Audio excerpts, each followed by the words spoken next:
మిగలను లేచావైనా బతుకైనా రాత్రి చీకటిలో ఈ నగరమే నిదరవుతుంది తన నిదురను దోచేసే రూపం నీదైంది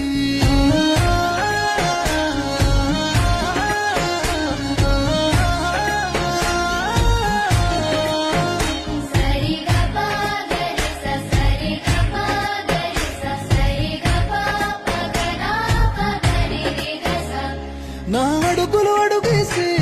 అలకైనా అందంగుంది అరచేతిని పట్టుకునే అదృష్టం అయింది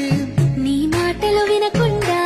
కొనుకైనా రానంటుంది నువ్వు ఎదురుగా నిలబడి